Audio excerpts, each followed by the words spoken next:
时间到了，大家请起立。礼佛三问讯：一问讯，再问讯，三问讯，礼敬上知识一问讯。好，大家请坐。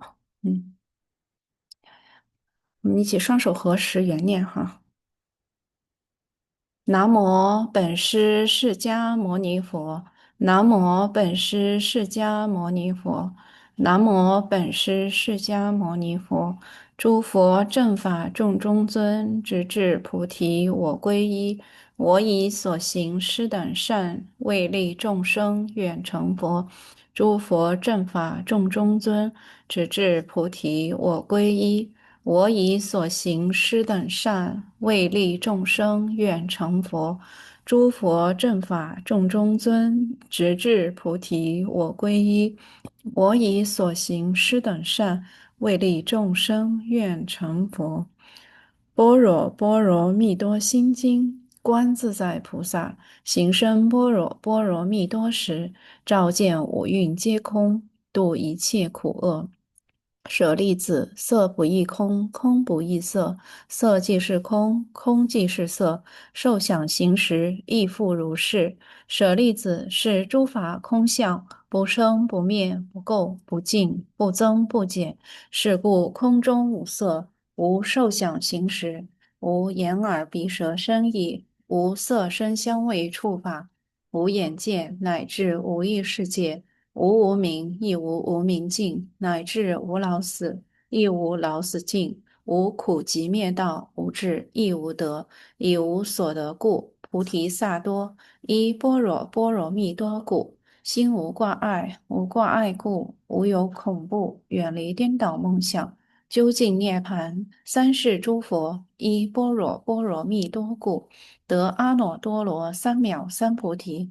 故知般若波罗蜜多是大神咒，是大明咒，是无上咒，是无等等咒，能除一切苦，真实不虚。故说般若波罗蜜多咒。即说咒曰：揭谛揭谛，波罗揭谛，波罗僧揭谛，菩提萨婆诃。好，随喜大家哈，坚持听闻，有暇满的这种人生哈，听闻佛法，那我们还是一起通过共唱这个呃这个方式哈，就看一下，就是佛陀牵着我的手，然后看一下我们用心去感受一下佛陀对我们的这个恩德哈。稍等啊。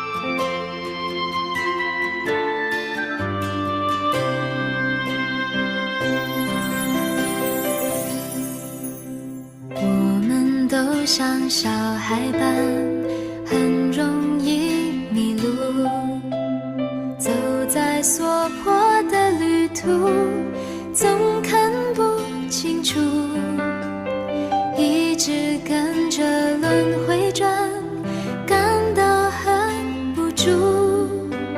所迫世界的迷惑，何时才能摆脱？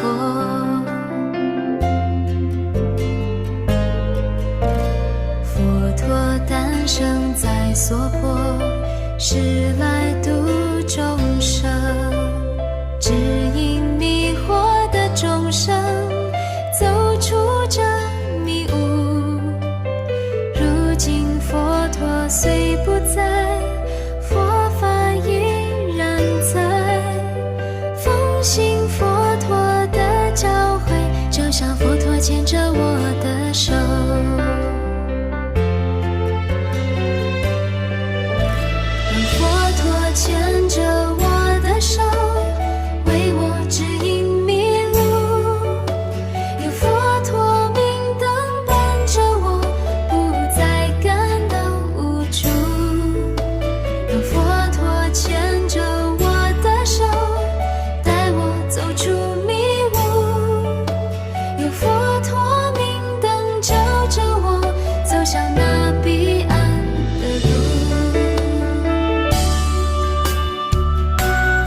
所迫的旅途，总看不清楚，一直跟着轮回转，感到很无助。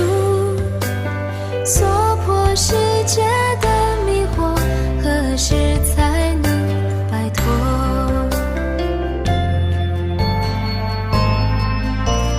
佛陀诞生在娑婆，是来度众生，指引迷惑的众生走出这迷雾。如今佛陀虽不在，佛法依然在，奉行佛陀的教诲，就像佛陀牵着我的手。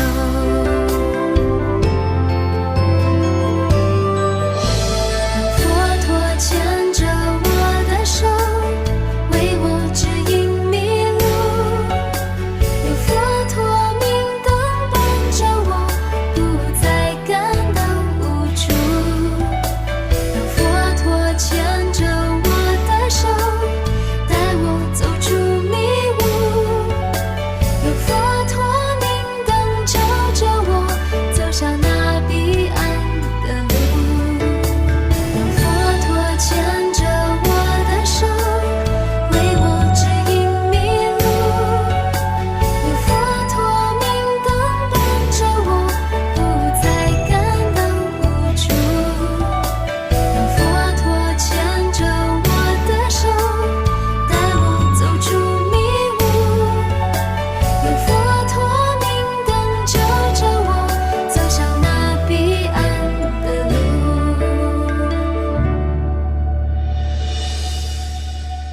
让佛陀牵着我们的手，走完人生的旅途。慈悲的佛陀微笑着，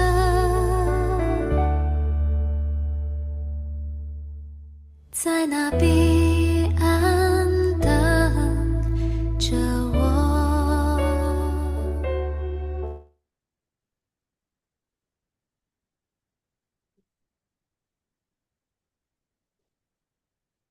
好，哎，他播重复放了，太好。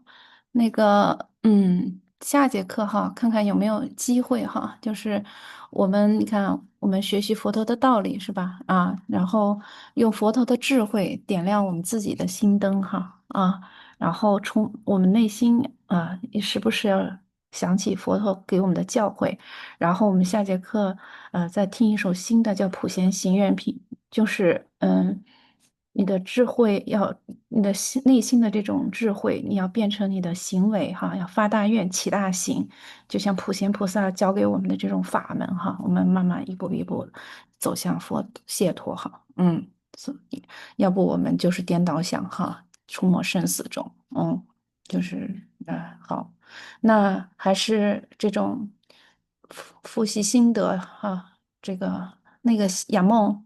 你读一下你自己写的，阿弥陀佛，法师，我看不到屏幕。看不到屏幕，好，你稍等啊，哎，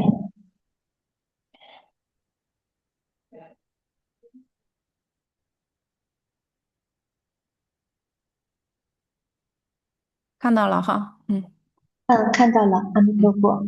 嗯当提婆达多想让佛陀退位敬仰时，由他接管僧团，但佛陀知道他是一个非常善妒的人，他想分裂僧团，佛陀当众批评了他。佛陀说，很多比丘都比他优秀，而提婆达多认为这是佛陀贪恋权势，不肯让位，不肯退位。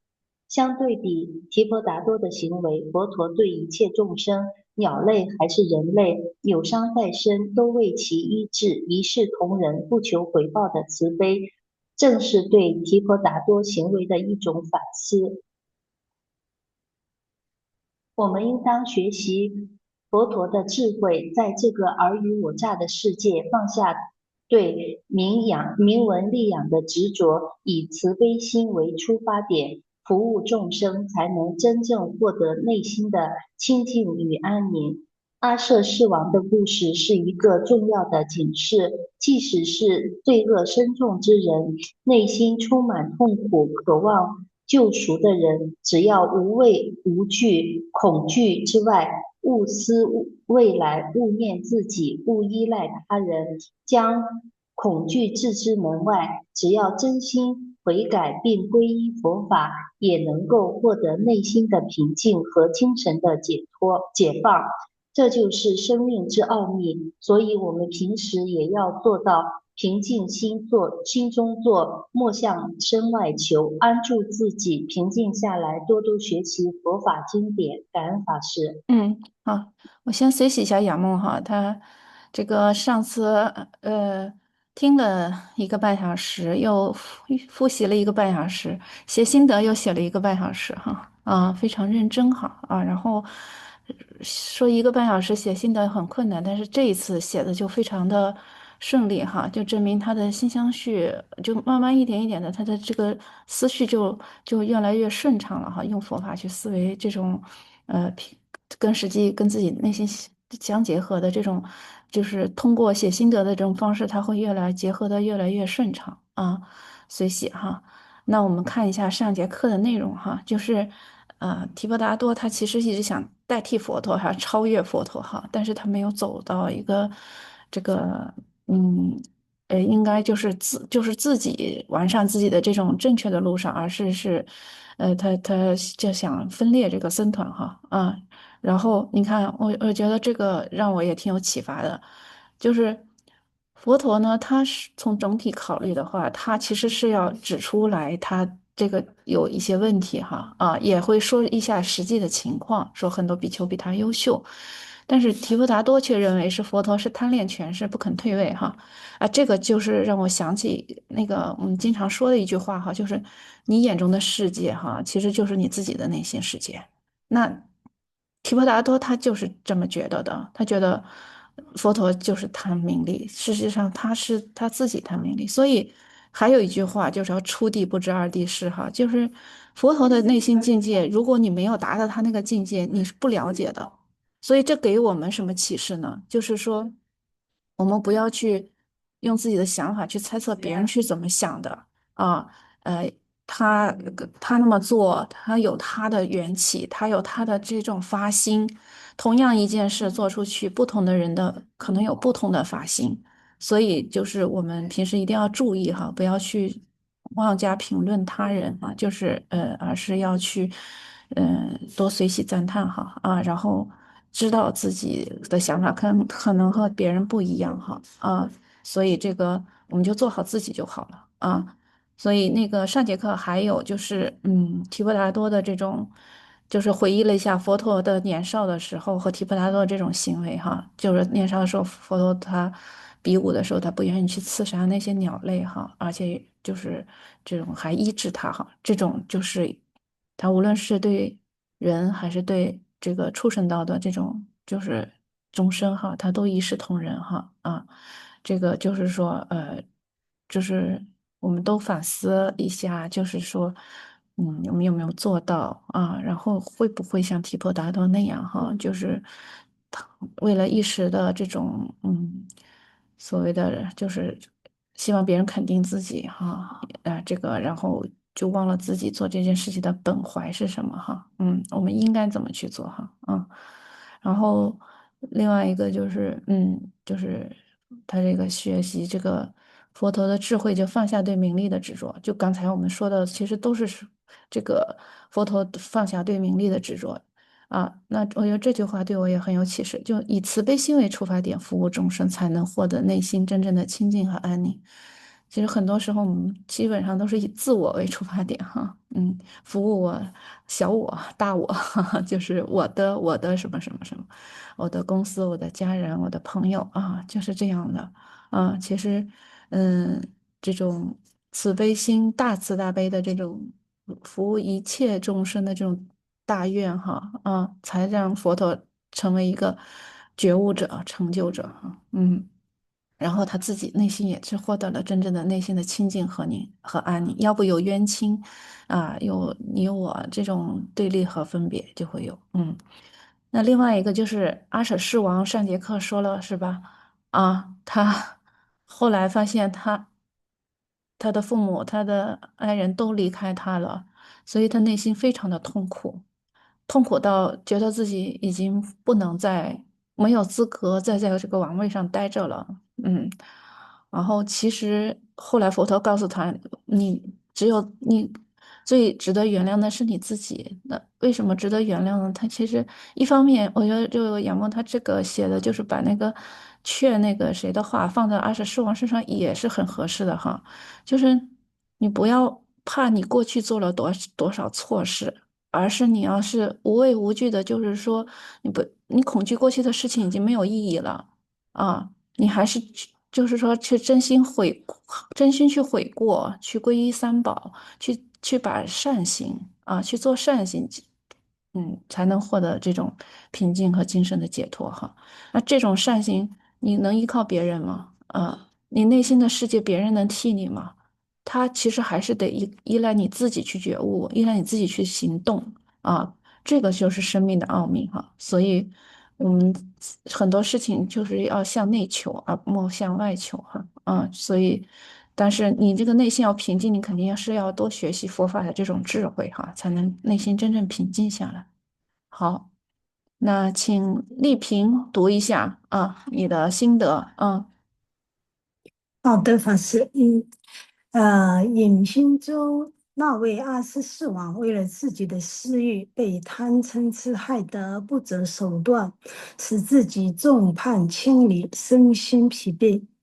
本想征服一切，到头来却两手空空，使他痛不欲生，生不如死。最后也终于醒悟过来，只有佛陀能拯救他。后来为了寻找解脱而皈依了佛三宝。而我们通过学习佛法，知道宇宙的真理，世界的一切事如梦幻泡影，万法皆空，只有因果不空。所以我们要常发是弘誓愿，誓断一切恶，誓修一切善，誓学一切法，誓度一切众生。要学习佛菩萨一样，要时刻保持一颗感恩善良的心。只要我们在因上下功夫，种善因得善果，不再结恶缘，这样才会无有恐惧，远离颠倒梦想，智慧圆满，自在快乐。感恩法师。好，随喜礼品哈，他写出来的都是他自己内心的世界哈，就是这种，你看这个阿舍世王，他其实刚才就说了，我们如果为了自己的私欲的话，其实就是贪嗔痴，是吧？为了满足自己的愿望的话，其实有时候你手中的权力越大，你钱越多，其实你很多时候很容易用各种手段去求这些欲望所带那种境界，实际上哈，它都是在加重我们的轮回哈。然后这个有时候现实它就引发的这种呃，就是众叛亲离哈然后最后自己身心也非常疲惫啊。其实虽然有时候我们可能没有达到阿舍世王的这种程度，但是身心疲惫或者就是跟这个觉得好像亲人有什么意见啊什么，其实很多时候都容易有发生这种情况哈。他其实是想改变别人，或者想就是自己说了算，但事实上很多时候什么他都是业决定哈，然后呢，最后其实什么也得不到哈，因为什么都两手空空，所以他最后发现，呃，最后只有佛法才能救他的所以他为了寻求解脱哈，他想皈依三宝，他还不好意思去，他觉得他没脸见佛陀，因为之前他屡次哈说了佛陀的坏话，做了不好的事。然后但是佛陀很慈悲去找他，所以他非常的身心非常虔诚的去皈依的这个三宝哈。那这个丽萍就通过这种学习哈，他知道了这人出世宇宙的真相哈它这种色法，无论是什么五蕴啊、色法呀，它都是呃如梦，一切法都如梦幻泡影哈啊。那我们现在就是所谓的如梦幻泡影，就是它无常的哈，它都在变化当中，不是说你一个人就能自主的哈。有时候你连明天发生什么事儿，你都其实你规划的很好，但有可能都会出嗯这种无常出来哈啊。那这种因果不空的话，我们想要朝着善的方向去努力，朝好的方向去发展，就要发这种四弘誓言，用愿力去改变这种业力哈啊，是保持一颗善良、感恩的心，这个非常重要哈，感恩善良的心。因为每个人都有优缺点，你要去看别人的优点啊，要去感恩他所做的对你的付出啊，他的这种呃功德哈啊，那这种在因上努力的话，呃，这种就不会再种善因，你种善因就得善果，就不会再结恶缘哈。有这个恶缘的话，也尽量去解冤释结哈啊，这样。哎，他这样的话，那你内心笃定，就是说我在因果上，因果上面我人人平等哈，不是不报，时候未到，所以我只管好自己的这种，做好自己的，种好自己的因，做好自己的业。那即使暂时可能现状还是这样，那是过去的这个业感果。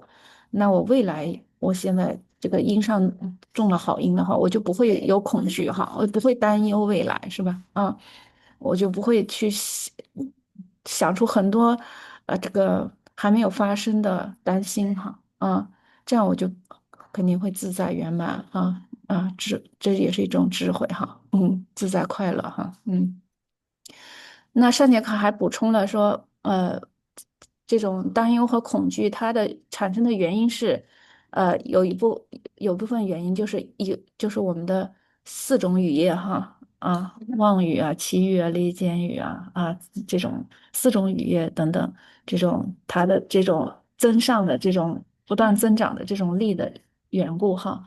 这种就是不仅感到我们内心有时候会恐怖，而且还有外在的这种，比如说山呀，或者有比较危险的地方，这种恐怖的因缘哈，所以我们一定要注意自己的口业哈，那我们怎么远离这种恐惧或者担忧呢？其实就是之前大家提到过，但是我把这个归纳的多一些哈，就是全面一些，就是一个是皈依三宝。相信三宝能救护我们逃离恐惧，不仅是你看，不仅是现实的这种恐惧，而且是对轮回或者对下一辈子如果可能堕三恶道的这种恐惧哈。另外一个就稳定身心，一定要有什么定课哈，这样是我们身心，大家可以试一下，就是有定课、定点、定时、定量啊，不在多，在于坚持。这种会让自己的身心比较稳定。另外一个我们就是要学习哈，我们要去了解自己的生命状态，这样就在我们的生死的这种关键时刻哈，知道该怎么做心里很踏实，不会对未来未知的那种东西感到一些害怕或者恐惧。嗯，另外一个就是发愿哈。啊。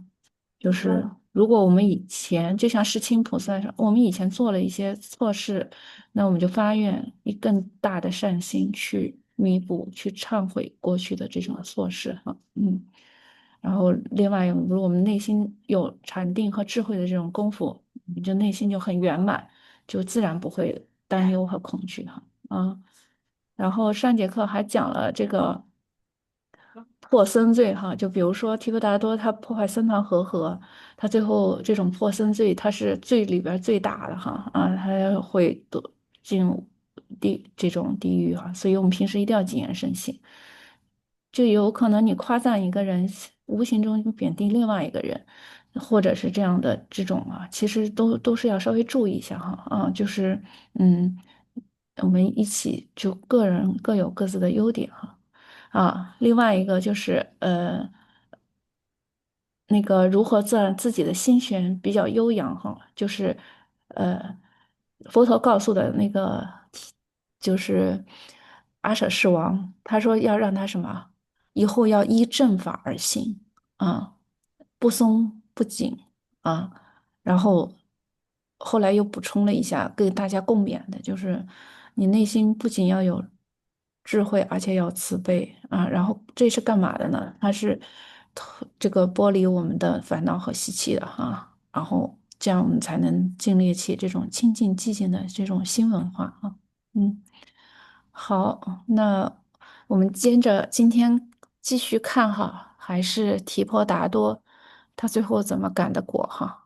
我们看一下这个精彩片段哈。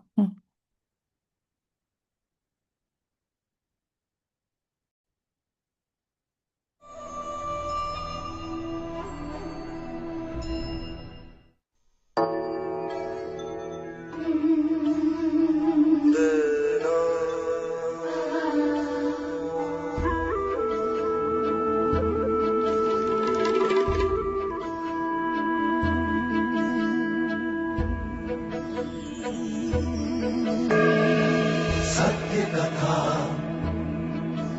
पुरुषार्थ कथा सुनो सुनो सिद्धार्थ कथा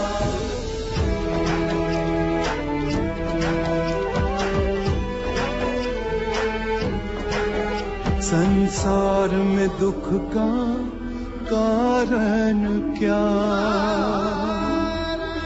संताप शोक का निवारण क्या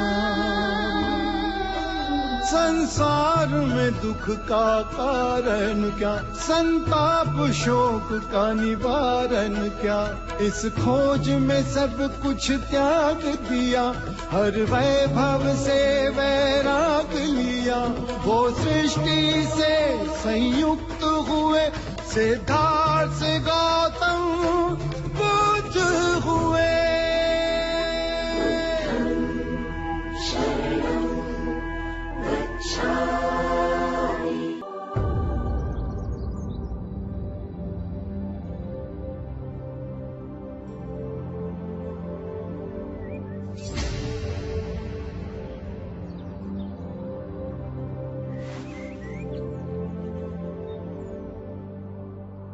आज राजगृह से बहुत लोग आए हैं, अन्य सभा स्थलों से भिक्षु भी आए हैं।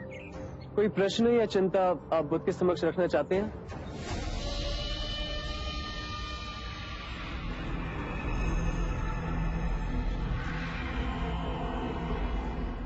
आप भिक्षुओं को इच्छा रहित और सादगीपूर्ण जीवन जीने की शिक्षा देते हैं, किंतु आज आपके 5 नियमों में मैं कुछ संशोधन करने का प्रस्ताव रखना चाहता हूं, जिससे हम सभी भिक्षुओं के सादगीपूर्ण जीवन की प्रतिबद्धता और दृढ़ हो सके।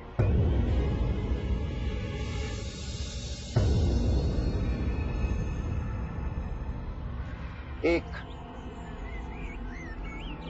सभी भिक्षुओं का वन में ही रहना अनिवार्य हो। गांव में जाकर रहना या सोना प्रतिबद्ध। दूसरा, भिक्षा में जो भी मिले भोजन के रूप में भिक्षु केवल उसे ही ग्रहण करे, किसी के घर से भोजन के निमंत्रण को स्वीकार ना करें। तीसरा, भिक्षु फटे पुराने कपड़ों को सीकर केवल उन्हें ही अपने वस्त्र के रूप में ग्रहण करे, किसी के द्वारा भेंट में दिए गए वस्त्र ग्रहण ना करें। चौथा, निद्रा हेतु भिक्षु केवल वृक्ष के नीचे ही सोए, कुटिया या भवन का उपयोग ना करें। और सबसे अधिक महत्वपूर्ण ये 5वां संशोधन मैं देना चाहता हूं कि सभी भिक्षु केवल शाकाहारी भोजन ही करते हैं। देवदत्त, मैं तुम्हारे नियमों की अनिवार्यता स्वीकार नहीं कर सकता। जो भिक्षु केवल वनों में रहना चाहते हैं, उन्हें इसकी अनुमति है। बाकी अन्य ग्रामों और नगरों में रह सकते हैं। जो भिक्षु केवल भिक्षाटन द्वारा भोजन करना चाहते हैं, वो उपासकों के निमंत्रण को अस्वीकार कर सकते हैं। अन्य को स्वतंत्रता है कि वो उपासकों के निमंत्रण को स्वीकार कर सकते हैं। जो भिक्षु चीथड़ों को सीकर भिक्षु वस्त्र पहनना चाहते हैं, वो इसके लिए स्वतंत्र है। किंतु अन्य जिन्हें उपहार में भिक्षु वस्त्र मिले, वो 3 से अधिक ना ले। जो भिक्षु वृक्षों के नीचे सोना चाहते हैं, वो ऐसा करने के लिए स्वतंत्र है। किंतु अन्य कक्षों और कुटियाओं में रह सकते हैं। ये उनका अधिकार है। देवदत्त, जो भिक्षु शाकाहारी भोजन करना चाहते हैं, उन्हें इसकी अनुमति है। किंतु अन्य जो मांसाहारी ग्रहण करना चाहते हैं, वो मांसाहारी ग्रहण कर सकते हैं। किंतु उनके भोजन के लिए किसी भी जीव की जीव हत्या नहीं की गई हो। देवदत्त, वर्तमान व्यवस्था के अनुसार भिक्षुओं को जनमानस से संपर्क करने का अवसर मिलता है। उन्हें सद्धर्म मार्ग की शिक्षा प्रसारित करने का अवसर मिलता है। तो आप मेरे संशोधनों में त्रुटियां निकाल रहे हैं। त्रुटियां तो आप निकाल रहे हैं देवदत्त। मैं बुद्ध से बात कर रहा हूं। तो आप मेरे ये संशोधन स्वीकार नहीं करेंगे। देवदत्त, मैं तुम्हारे संशोधन को अस्वीकार करता हूं।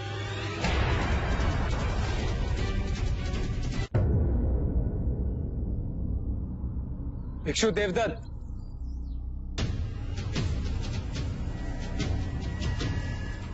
आपको पता भी है आप क्या करें भिक्षु देवदत्त? बड़े भाई से ऐसे बात करते हैं? आनंद, मनुष्य बड़ा अपने कर्मों से होता है, और बड़े भाई जैसा कौन सा कार्य कर रहे हैं आप? आप पद भ्रष्ट हो तो क्या संघ को भी पद भ्रष्ट करोगे? मैं तो इस नई पीढ़ी को एक नई दिशा दे रहा हूं, एक नई सोच। ये क्या बात है? यदि आप बुद्ध के समक्ष अपने मन की बात रखेंगे तो बुद्ध का अपमान हो जाएगा। बुद्ध आपके मान सम्मान से बहुत ऊपर है। फिर भी माननीय देवदत्त के 5 नियमों को बुद्ध ने ठुकराया। क्यों? क्योंकि बुद्ध के नियम से अधिक कठोर है देवदत्त के नियम। जैसे सांसारिक रहते हैं वैसे भिक्षु रहेंगे तो सर्वनाश नहीं होगा। संसारिक और परम सत्य के बीच बुद्ध का ज्ञान ही द्वार है।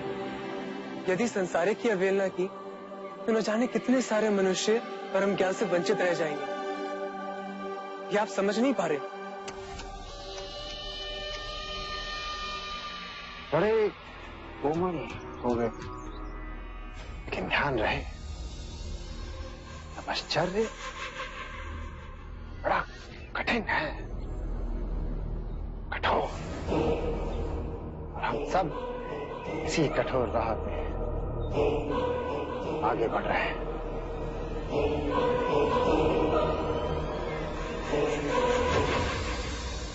तो देवदत्त ने संघ का विभाजन कर दिया। देवदत्त ने बबूल बोए हैं तो वो फल कहां से पाएगा? आनंद, जब तुमने ये समझ ही लिया तो मन में उद्वेग क्यों? अब हम जहां भी जाएंगे तो मुक्ति के मार्ग की नहीं, संघ के विभाजन की चर्चा होगी। धर्म के मार्ग का उल्लंघन किया है देवदत्त ने, संघ का विभाजन किया है देवदत्त ने। बुद्ध, आज आप ये घोषणा कर दें कि देवदत्त हमारे संघ का सदस्य नहीं रहा, वो पथभ्रष्ट हो गया है। महाकश्यप, आपने पहले देवदत्त की प्रशंसा की थी, क्या आप सही कह रहे थे? हाँ बुद्ध, मैंने प्रशंसा की थी, लेकिन वो प्रशंसा उसके तप, सदाचार और व्यवहार के लिए थी। और अब आप देवदत्त की निंदा कर रहे हैं, क्या ये सत्य कह रहे हैं? हाँ बुद्ध। बस मुझे यही जानना था। जो हो,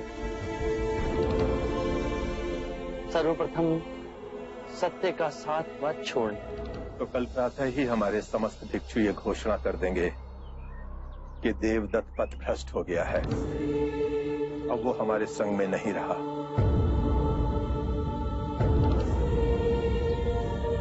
आप दोनों इतने चुप क्यों हैं? आप सरिपुत्ता कुछ कहते क्यों नहीं?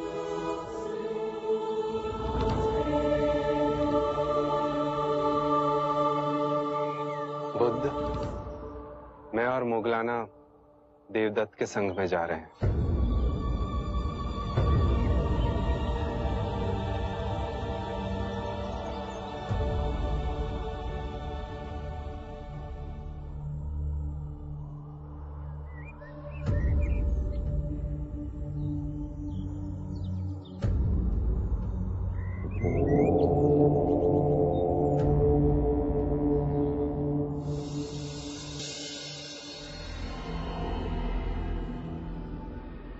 गुरुदेव, सारीपुत्र और मोगलाना आपके भिक्षुओं को उपदेश दे रहे हैं। सारीपुत्र और मोगलाना बुद्ध के दाएं और बाएं हाथ हैं। आपको इन पे अधिक विश्वास नहीं करना चाहिए। क्या पता ये आपके भिक्षुओं को तोड़ के वापस ले जाए। बुद्ध के रूढ़िवाद से तंग आकर सारीपुत्र और मोगलाना हमारे शरण में आए हैं गोपालक। पर सच कहूं तो इनके आने से मुझे बड़ा आराम मिला है। कम से कम हर रोज उपदेश देने का बोझ तो मेरे सर से उतर गया।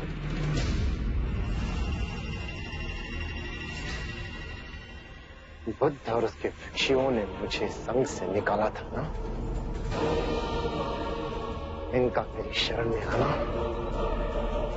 मेरी विजय है। ये दोनों क्या भिक्षुओं को पट्टी पढ़ाएंगे कोकालिक? क्या तुमने कभी भी दोनों के मुख से मेरे लिए निंदा का एक शब्द भी सुना है? कभी नहीं, पर फिर भी तुम चीजों को भांप नहीं रहे हो कोकालिक। ये नहीं देख रहे हो कि इन दोनों के प्रभाव के कारण अनेकों भिक्षु मेरे संघ में शामिल हो रहे हैं। इसका साफ अर्थ ये है कि लोगों के मन में ये भावना प्रबल हो रही है कि खोट बुद्ध में ही है, और इसका जीता जागता उदाहरण है ये दोनों। गुरुदेव, मुझे आपको सावधान करना था, सो कर दिया।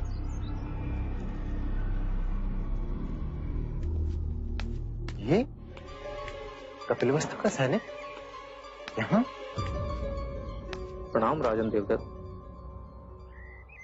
क्षमा करें, आपको ये दुखद समाचार देने का भार मुझे सौंपा गया है कि कुछ दिन पूर्व राजा दुर्योधन की मृत्यु हो चुकी है,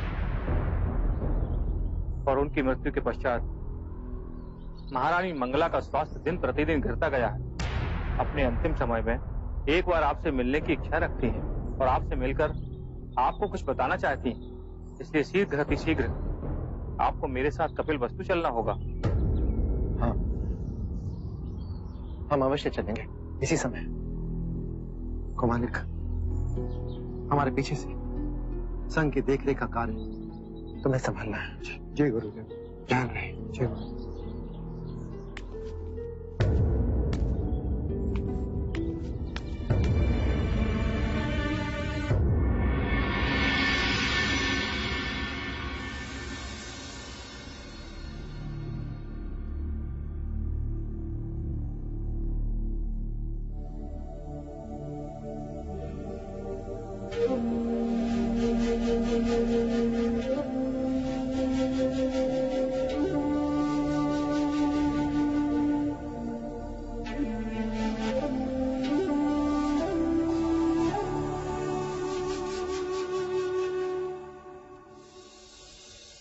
माँ,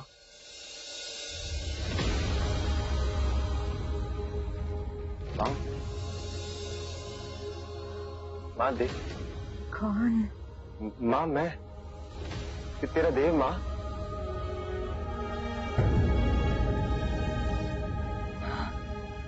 देव? हाँ माँ।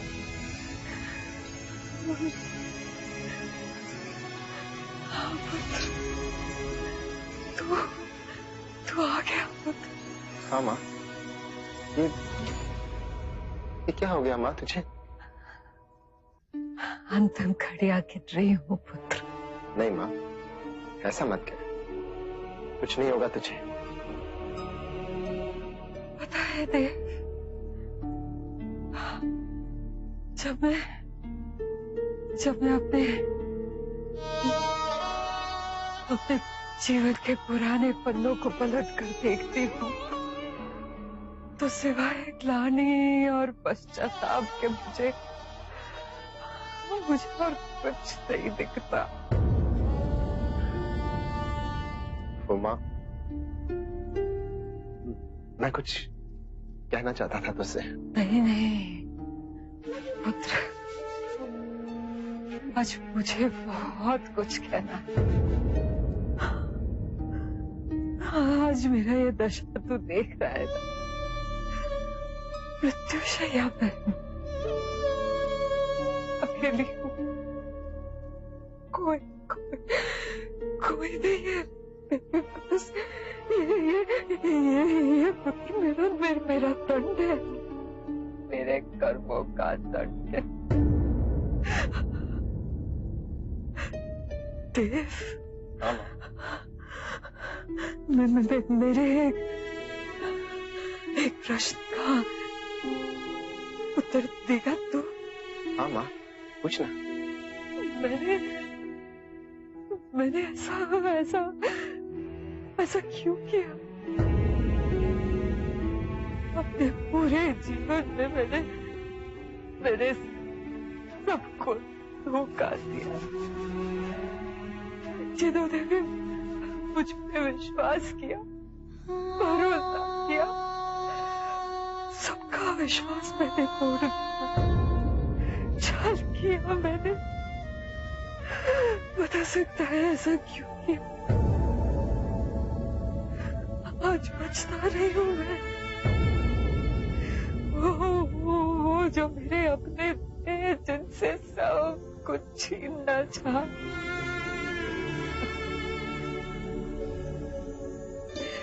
वो सब कुछ त्याग कर चले गए। नहीं माँ, तू ऐसा कह के अपना जी छोटा मत कर। क्यों दुख देती है अपने आप को? दुख बोया तो सुख कहां से पाऊंगी? कष्ट तो ये है कि मैंने अपने पुत्र को भी अपने बुरे कर्मों के जाल में जला दिया। नहीं माँ, ऐसा ना कहा। पर देव, मेरी एक बात सुन। मुझे भिक्षु से पता चला कि तूने बुद्ध का संग तोड़ दिया। हाँ? ये सत्य नहीं है माँ। मैंने किसी का संग नहीं तोड़ा। माँ, तेरे देव ने अपना स्वयं का संग खड़ा किया है।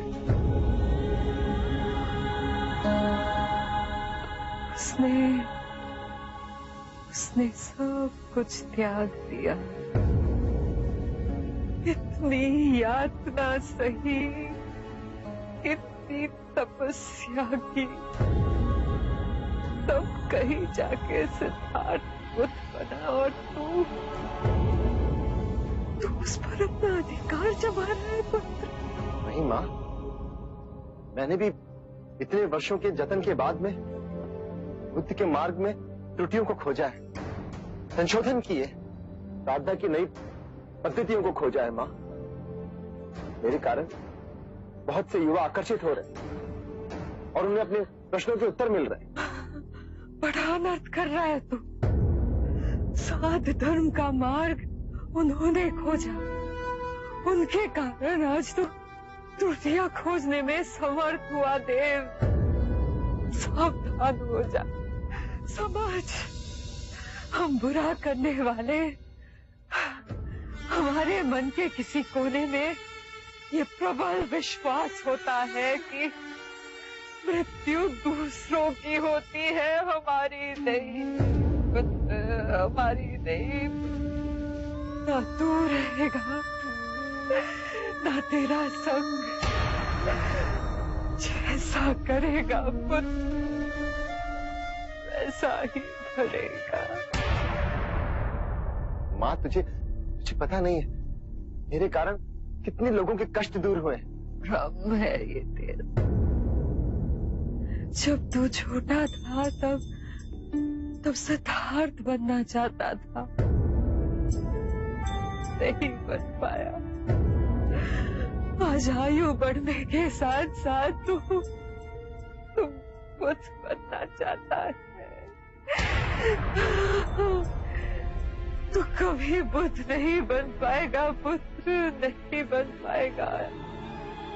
युगों युगों में एक ही बुद्ध होता है। कई जन्मों के तपस्या के बाद सिद्धार्थ बुद्ध बन पाया पुत्र। तो मरते मरते भी तूने मुझे ये कटाक्ष और ताने देने के लिए यहाँ बुलाया है। ये मेरा दुर्भाग्य है कि तू बुद्ध के शरण में गया पर अपना अंतर मन न बदल पाया।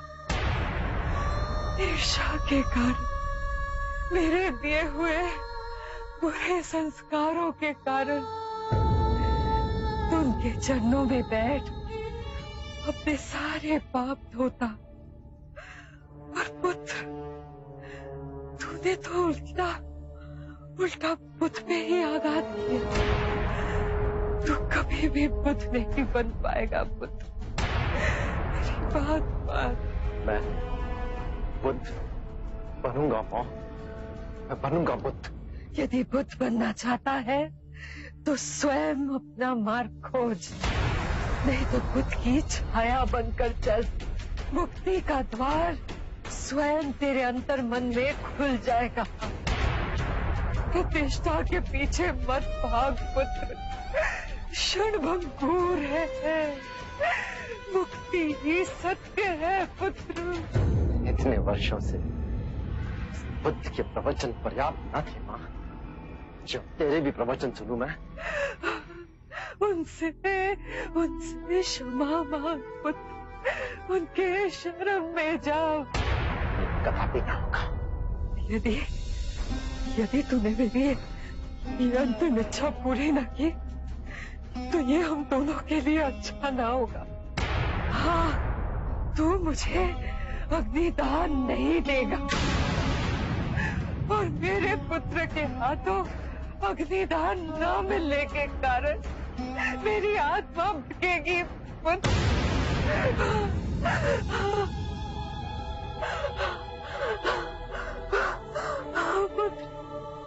बुद्ध के शरण में जा, उनसे क्षमा मांग। मेरी बात समझ पुत्र और बोल, बुद्धा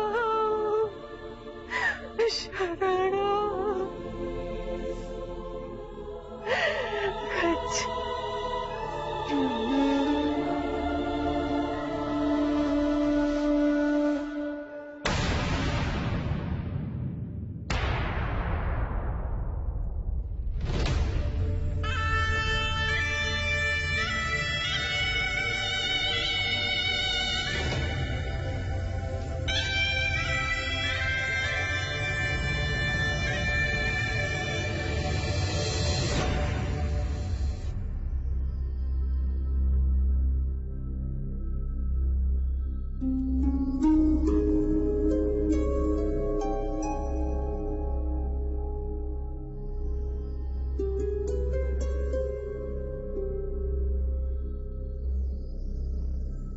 समूचे कपिला वस्तु में ये सूचना भिजवा दो कि रानी मंगला नहीं रही। मां नहीं रही।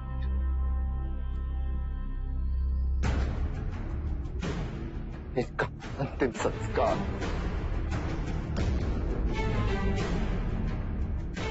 किसी और से करवा ले। आरंभ हो गई निर्वाण प्रथा, सुनो सुनो ये बुद्ध कथा।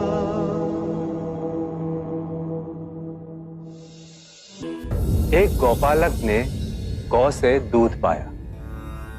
उसे वो अपने मित्र को सौंपकर चला गया। मित्र ने उस दूध में नींबू निचोड़ा, दूध से दही बनाया, फिर उसे मथ के उसमें से मक्खन निकाला।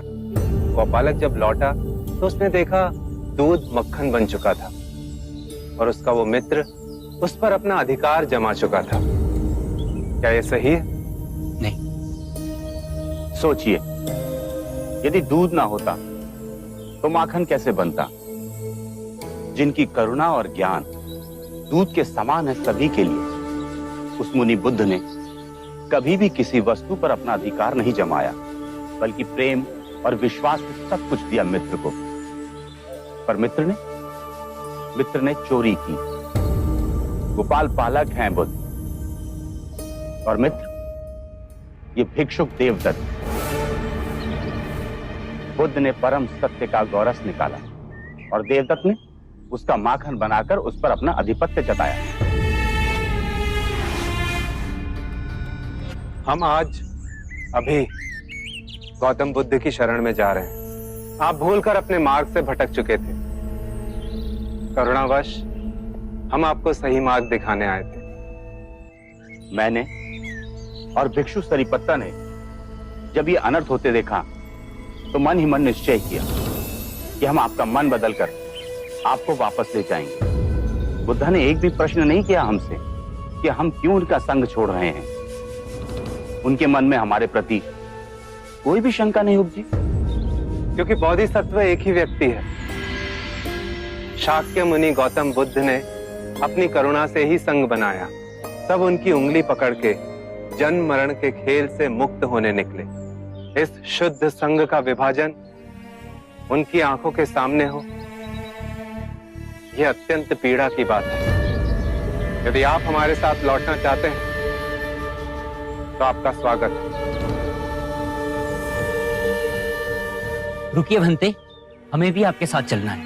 बुद्ध के सिवाय दूसरा गुरु हमारा कैसे हो सकता है?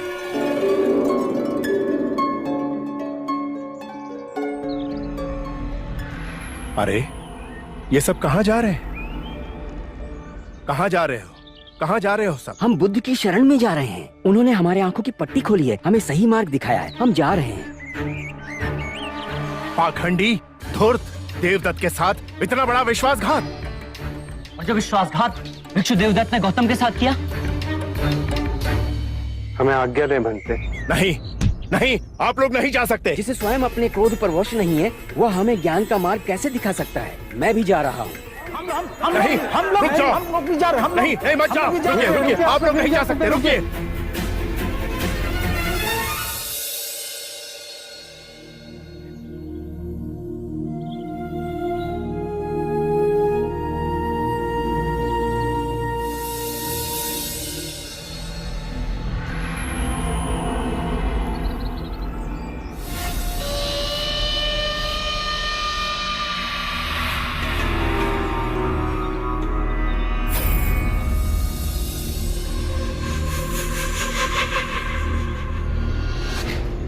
गुरुदेव, सारिपुत्रा और मोगलाना ने आपके साथ बहुत बड़ा छल किया है। आपकी अनुपस्थिति का लाभ उठाया, सारे भिक्षुओं को वापस बुद्ध के संग में ले गए। ये मेरा दुर्भाग्य है कि तू बुद्ध के शरण में गया पर अपना अंतर्मन न बदल पाया। तू कभी भी बुद्ध नहीं बन पाएगा। युगों युगों में एक ही बुद्ध होता है। बुद्ध के शरण में जाए।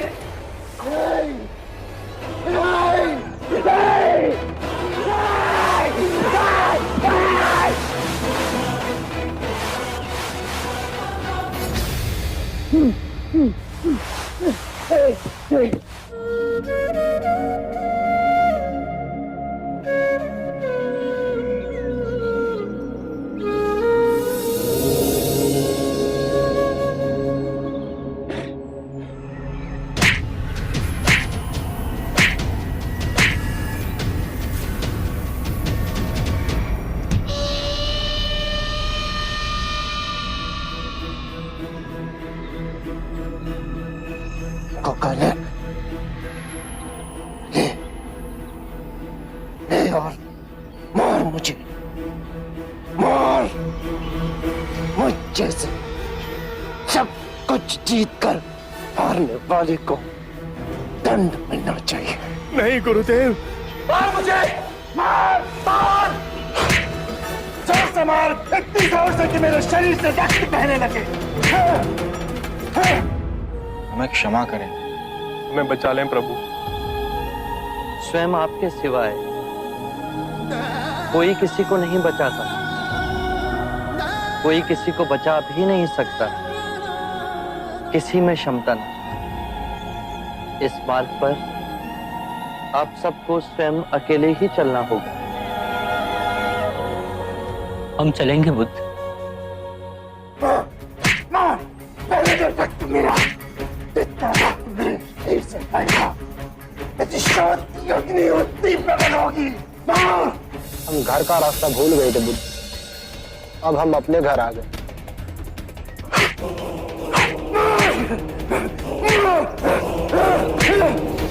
अब वटवृक्ष हमें अपनी छाया में रहने दें, हमें कृपया संग में वापस सम्मिलित करें। तुम सब गए ही कब? मेरे सामने नहीं थे, किंतु मेरे हृदय में तो आप सब सदैव ही थे।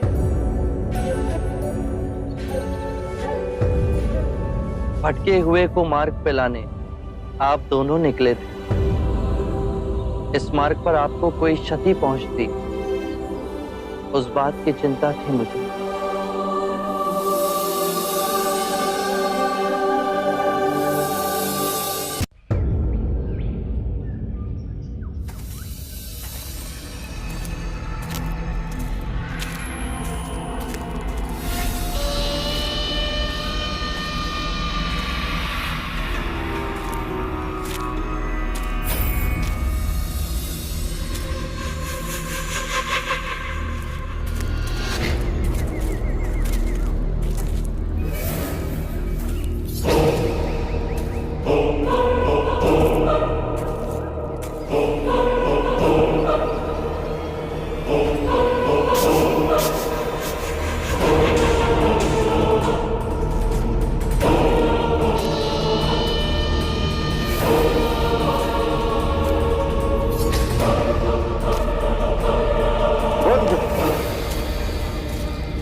प्रणाम बुद्ध। इतनी ठंड में आप बिना गर्म वस्त्र के?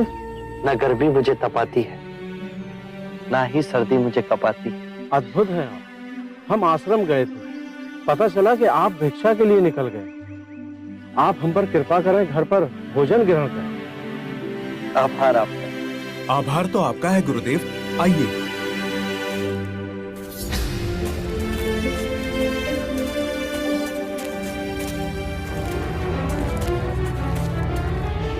स्मरण रहे, कुछ भी कर लो, बुद्ध का बाल भी बांका न कर सकोगे।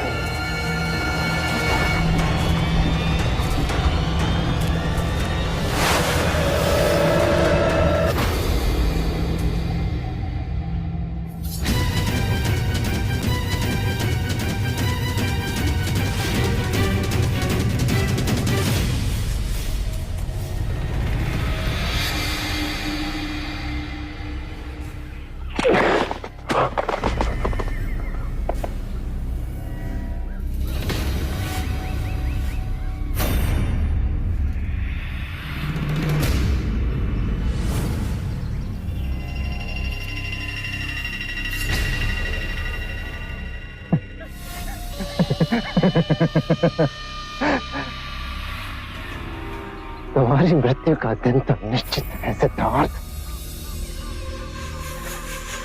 शायद मेरी कटार से तुम्हारी मृत्यु नहीं लिखी है। देखो, स्वयं प्रकृति ने मुझे इंगित कर दिया है कि संसार से हमारी विदाई कैसे होगी।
ये मेरा खेत है। इसे मैंने बचाया है। ये पक्षी मेरा है।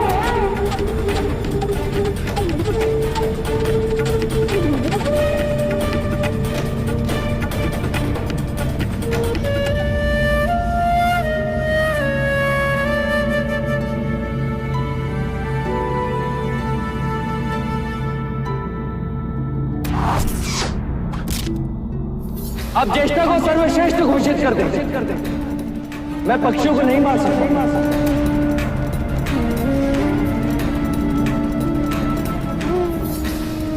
यशोधरा, ये तुम्हारे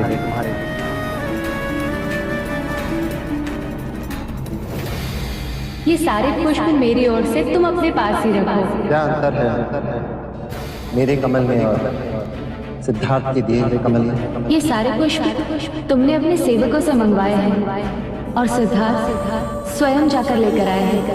सिद्धार्थ के पैरों में अभी भी मिट्टी लगी है।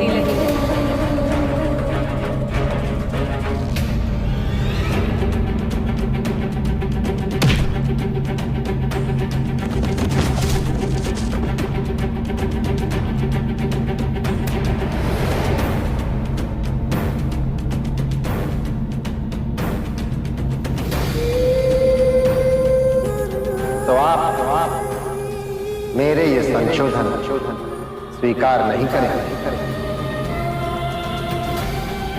मां, तेरे देव ने अपना स्वयं का संग खड़ा कर। उसने सब कुछ त्याग किया। इतनी याद का सही इतनी तपस्या की, तब कहीं जाके सिद्धार्थ बुद्ध बना। युगों युगों में एक ही बुद्ध होता है।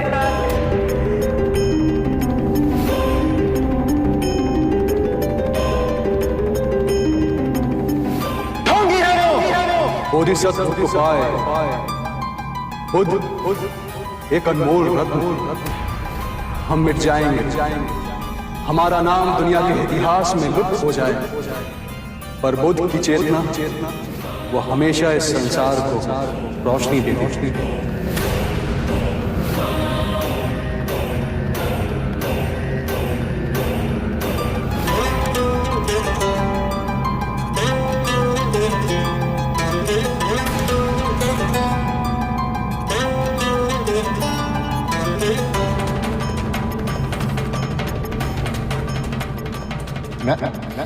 क्रोध नहीं कहा।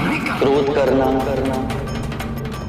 अपनी हथेली पर गर्म कोयले को रखने के समान है, जो हम किसी दूसरे पर फेंकना चाहते हैं, पर इस क्रिया में हम स्वयं को ही हानि पहुंचा रहे हैं। आपसे क्षमा मांगने योग्य भी नहीं हूं मैं। शांति से जाओ देवता। बहुत आपको बहुत क्षति पहुंचाई है मैंने, बहुत। मुझे तो कुछ भी स्मरण नहीं।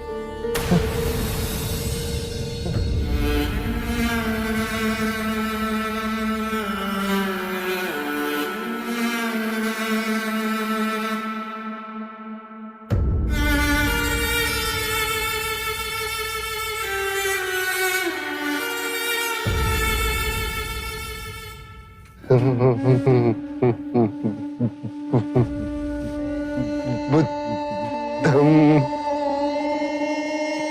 शरणं गच्छामि। बुद्ध, धर्म और संघ हर मनुष्य के अंतर में स्वयं को जगाने की क्षमता बुद्ध है। जागने के बाद हम जिस पथ पर चलते हैं वो पथ धर्म है। स्वयं के मन को एकाग्रित करना, उसे केंद्रित करना और उसे एकत्रित करना संघ। और ये तीनों रत्न तुम्हारे अंतर में। धर्मं शरणं गच्छामि, संघं शरणं गच्छामि।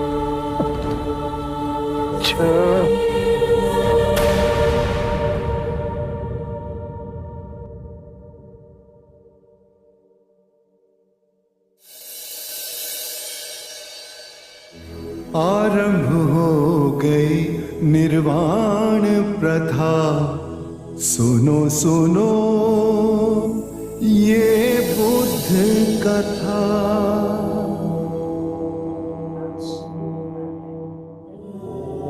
धर्म और संघ हम सब के अंतर में है। जागने की क्षमता बुद्ध है। जाग के जिस पथ पर चले वो धर्म है। और अपने पूरे मन को एकत्र करना संघ है। और ये तीनों रत्न हम सब के अंतर में ही है। 大家可以沉淀一下哈。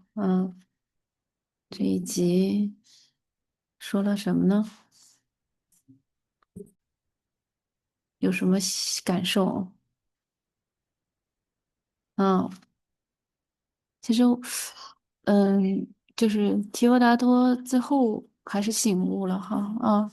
就是在这个过程中哈，就是比如说他第一段讲的就是，提婆达多他认为的这种5种法哈，他觉得是正法，他驳斥了之前佛陀说的那种5种法，所以这个后来他的妈妈都劝他哈，那佛陀的他这种真理哈，他不是说你去纯靠推理或者你认为怎么样的，而是他是自己亲身实证的啊。它不是一种假设，它是实证出来的一种圆满的这种智慧哈。所以，我们作为一个佛教徒，给我们的启示是说，我们可以去讨论佛法，就说自己的理解，但是不要去怀疑哈不要去什么，他这种他，因为我们就是佛陀，他是实证的，而且他是这种圆满智慧所能。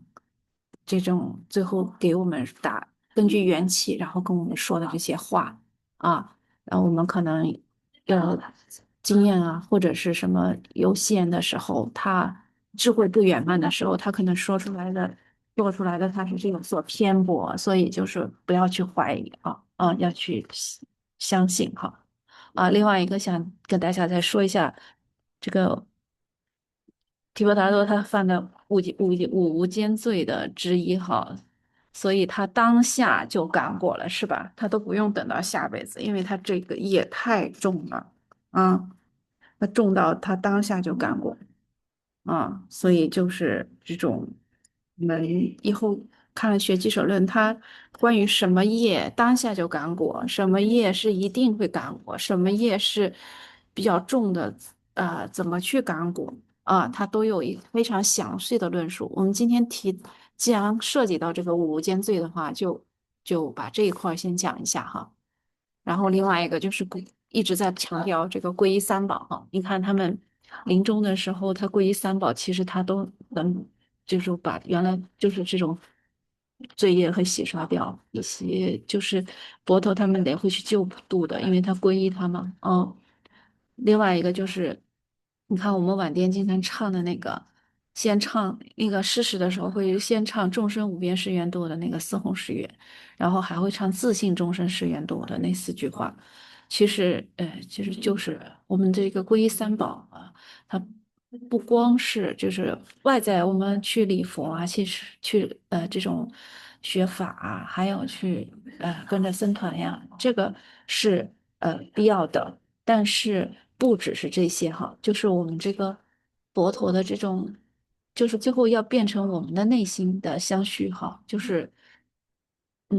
我们也要像佛陀一样，内心他这种有觉醒的能力我们学的法其实也是在觉悟我们自己的内心哈。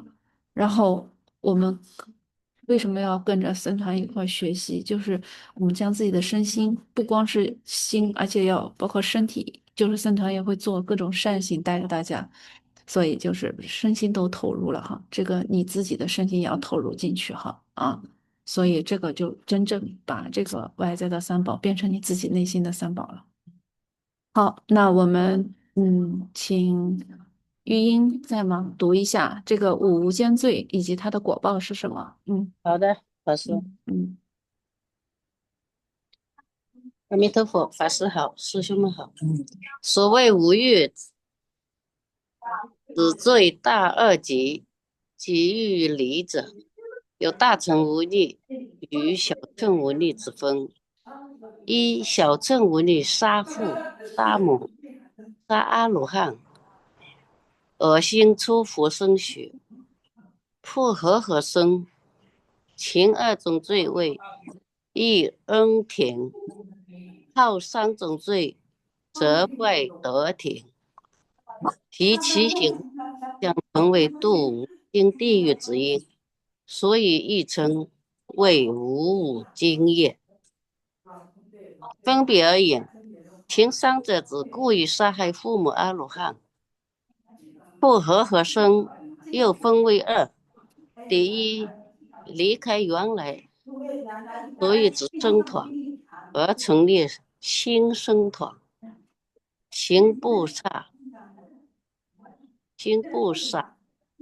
结魔等事，称为破结魔僧。第二，落列第二，若列一诗一说，令祖生团，称为破法人生。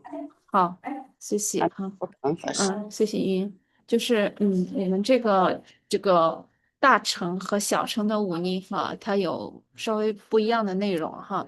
小乘忤逆我们经常说的啊，就是杀父杀母杀阿罗汉，恶心出佛身血，破坏和合僧团。前面两个杀父杀母的，因为为什么很重的这个罪？因为他父母有生我们养我们的恩德，所以我们相当于我们不仅是就对他不报恩，而且是要杀他，所以这个比较罪大恶极，所以他这个罪很重哈，叫弃恩天。后面呢，这都是正果的圣者哈，这个功德很大的，他才能正果啊。然后僧团呢，就是你这个僧团是什么？他是没有僧团，你看佛身阿罗汉，可能你这一辈子都没有遇到，你必须要通过僧团将佛法的教法传承下来。你要破坏这种佛法的僧团，让他们不具备这种功德的话，能力的话，你去破坏这个和合僧团，你的这个就是坏了这个三个也是重罪，就是坏恩德天、功德天啊，这个就会去无间地狱哈，就是无间地狱在地藏经里也说什么无间，为什么叫无间啊？受苦无间是吧？时间很长，它都是这种无间啊，大家也不要觉得好像这个我们不会犯到这种事情哈。那个，其实在那个《俱舍论》里也会提到哈，就是说我们现在这种破坏这种佛塔，然后你夺取僧团维持和合生活的这种资具哈，然后你现在比如说有个阿罗汉或者一个菩萨示现，你杀了他，他这种杀诸顶菩萨或者有学圣者。或者就是你去，比如说，如果是跟母亲或者跟无学尼族不进行，其实这种都是叫无间的同类罪犯啊，其实都是感的果，都是这种无间同类的罪，无间同类的果。所以呢，就是这个是无间罪哈，这个大家一定要了解哈。然后另外一个就破坏哈亚斯，呃。就是这个破法轮僧，就我们今天提到的，因为是佛陀在世的时候，他就是觉得他除了佛陀，他也是老师哈，他这个就是亦师亦说，就对佛陀的理论上亦师亦说，他这个叫破法轮僧。然后现在佛陀，比如说他现在没有视线跟我们是在一世的话，那我们僧团都会要做布萨和结魔的。如果你分开两个的话，它就是破结魔僧哈，就是离开了原来的僧团。所以其实这个罪都是很大的所以那我们再看一看大乘忤逆罪哈胡春慧帮忙读一下好的，感恩法师师兄们好。二，无尽罪什么？果报是什么？二，大乘无业，据大萨遮尼坤子所说经卷四所说，第一，破坏塔寺，烧毁经像，夺取三宝；第二，诽谤声闻，缘觉以及大乘法；第三，伤害出家人修行，或杀害出家人；第四，犯小乘无孽罪之一；第五，主张一切生与异行皆无业报，教唆他人行十恶。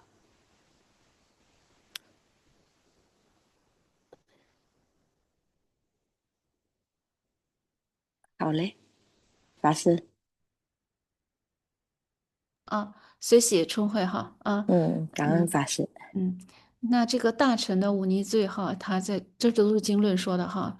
你看，破坏佛塔、烧毁金像，这个在现实都有哈。然后夺取三宝物，包括我刚才说的，其实我们到了寺庙都不能轻易去，就是去，比如说大的寺庙，比如说你觉得那个果树你这一片叶子什么，它其实都是三宝物哈。你要真的看护者的同意，就包括我们去这个，嗯，叫什么，去寺里吃饭呀，或者是什么的，你要拿什么东西拿出来的，拿出寺庙的话，你不是说他吃不完你就可以拿，而是你一定要经得僧人的同意哈啊，这个要不的话他容易犯盗罪哈，然后另外一个就是这个也是很容易犯的哈，比如说各个宗派、各个寺庙啊，你觉得这个好，那个不好啊，比如说像我们之前提到那个例子，世亲菩萨，他觉得啊小乘好，大乘不好，他去说这个宗派那个宗派，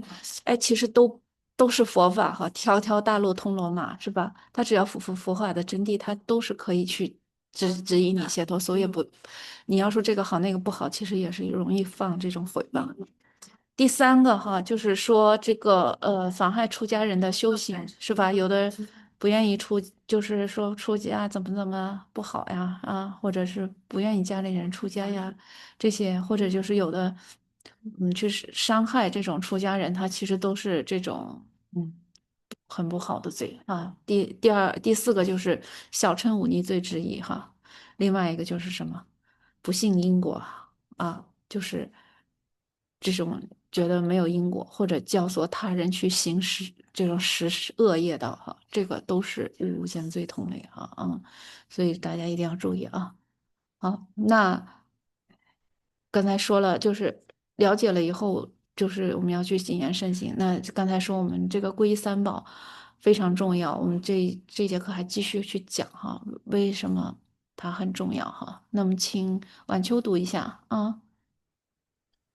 阿弥陀佛，皈依三宝正确定义，在家居士皈依三宝，佛宝、法宝、僧宝，为什么名为宝？世间找不到，稀世少有，所以名为宝。我们皈依了三宝以后，应该怎么样去努力、去用功，才能够得到宝，也就是才能够得到佛法。这一点也是很重要的。皈依佛法二宝，而不皈依僧宝，这种思想是极其错误的。所谓僧宝是指整个僧团，而不是指某一个人。出家师父为在家众皈依，是代替三宝行事，证明某人已经皈依三宝，并非是只皈依某位法师。一位法师只能是僧宝的一份子，可以代表僧宝，而其本身并不等于僧宝的完整概念。要4个比丘或者说4个比丘尼以上才能够名为僧。好，感恩法师。好，那为什么宝啊？少有啊，稀世少有，出家不容易啊。然后他们有时候开玩笑说：“哎，你们都出家了，那谁来这个繁衍后代？”我们心里想，这个出家人太少了。你看哈，我随便举个例子，在我们老家哈，那随便一个市几百万人口是吧？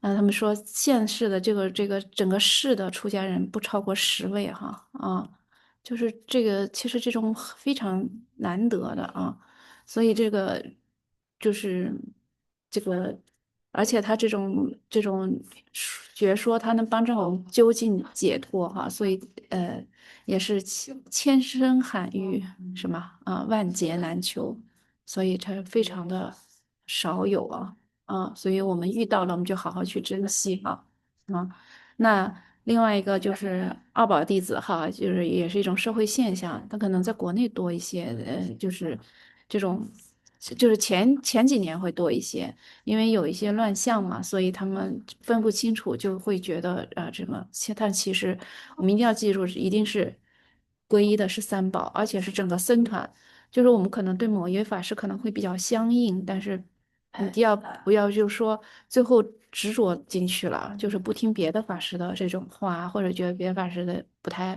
意见不对呀、什么的其实他整个的其实他无论是谁哈因为在海外他这个法师比较少。但是我们背后哈都是一个僧团我们互相也会商量，也会讨论也会去统一的去引导大家哈，所以他这个其实，在我们内心里头，我们是什么事儿都是集体的一个决议啊，就是这是一个整个的这个僧团的这一个概念哈啊，所以我们作为一个俗家在家弟子的话，我们也要注意这一点啊，就是说我们内心有喜好难免，但是因为跟自己习气相应，那你就可能就相应这个法事。但是我们内心一定要清楚，一个是我们皈依的是僧团，啊，僧团是集体决议的。第二个，啊，我们是依法行事的哈，就是说你这个不能说这个法师讲了你就听，那个法师讲了你就不听。我们要看见，就是说整个的这个背后的这个佛法的这个内涵啊，不管要把自己的喜好先克服一下哈，好，那我们接着请乐评读一下，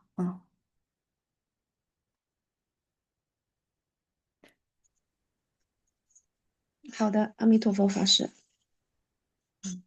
所以我们很庆幸能够作为一个佛教徒皈依三宝，我们一定要得到这个宝。佛就犹如大医丸，法就是药，僧就是医护人员。我们每一个人都是病人，苦恼的众生，种种的心病，种种的烦恼，就要找医生开药吃。医生给我们的药，我们就好好吃。一个病人找到了医院，找到了医生，医生为你开了药，下面的工作就是你认认真真按期服药，一天吃3次，饭前吃或饭后吃，吃多少，你就要认认真真照着去做。唯有如此，你的病才会一天一天消失，最后康复，成了一个非常健康的人。阿弥陀佛。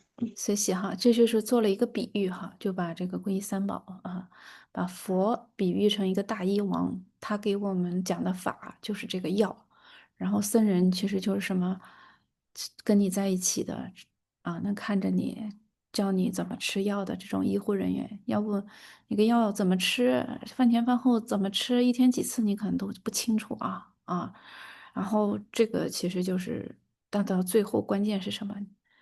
有的人开了药回家也不吃哈，或者吃着吃就忘了哈，也不坚持吃哈，有时候病不容易好，我们有时候自己就是生病了，自己难受，知道吃药，但是我们在无名大病中，我们有时候就忘了自己是一个病人哈，所以我们前提是要知道，我们其实是在这个无名的烦恼的病里边。我们只有通过佛法僧，然后自己认认真真去照着去做，这种按照他佛法僧的指导引导去做的话，我们慢慢才能把这个无名烦恼大病去掉，变成一个内心充满阳光、充满智慧、充满慈悲的一个健康的人啊。好，稍微因为还有2位没读，这还请方便吗？那个施美红是吗？方便读吗？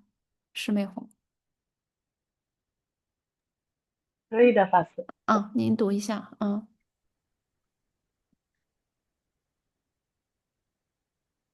当皈依后该如何去做？我们仍要完整的、完全的皈依三宝。皈依以后呢，相信因果，我们要相信因果。首先要了解什么是因果，什么因感，什么果。那我们要得到的果，我们就要去做哪个能够得到这种果的因。我们不想得到的果，我们就不能去造所会感那种果的因。也就是说，我们一方面要想得到佛果，一方面我们又要去造作堕落三恶道的因，这怎么有可能呢？然后像这样一个难题，像这样的一个不切合实际的问题，请佛菩萨去解决，对不对？这肯定是不对的。感恩法师。好，随喜哈。你看这个地方就指出，我们不光是要皈依佛，去祈求佛菩萨保佑，是吧？我们真正要皈依法。刚才说要皈依僧哈，这个地方重点强调皈依法哈，就是要首先要相信业果哈。啊，这个如果光求保佑，你的行为没跟上，那怎么可能呢？是吧？那这个佛都没法救你。那释家族最后他们之前造过杀业，他们后来整个家族都被灭了。那佛陀他最后就眼睁睁看着自己家族，他想阻止，但是如果他们这个业他没有彻底自己没有彻底去忏悔去改变的话，他最后还是被化作一潭血水了啊。所以这个就是，所以我们一定要记住哈，我们学佛不光是去求佛保佑，去拜他，而且要去学法，去种相应的这个善因，知道什么该做，什么不该做才可以啊。那个是中马方便吗？中马也不方便，我就直接讲了哈，时间也不够了。那个皈依的好处就是，你说这个，就很多时候我们会很无助的，或者很多时候世事无常，我们心情会不稳定啊。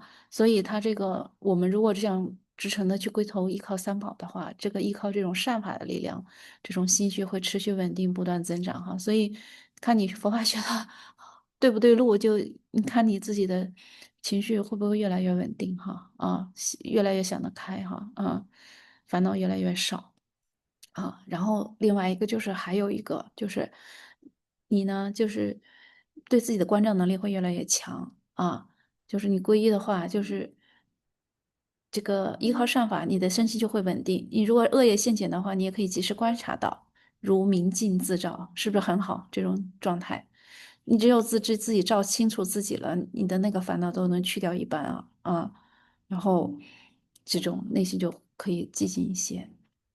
否则向外求会一直的情绪波动或者是负面的东西比较多。所以这个经常我们去串习，去皈依三宝，内心有了这种踏实的依靠，然后去笃定的去做的话，这种法就植入内心，我们功德也会增长然后我们内心清明，也有知道自己到底怎么回事的这种力量观察清楚自己的心也是非常清明的这样我们就会使善业增长，深深增上，逐渐离苦得乐，直至究竟成佛好，时间到，我们今天先回向。愿此殊胜功德回向法界有情，尽除一切罪障，共成无上菩提。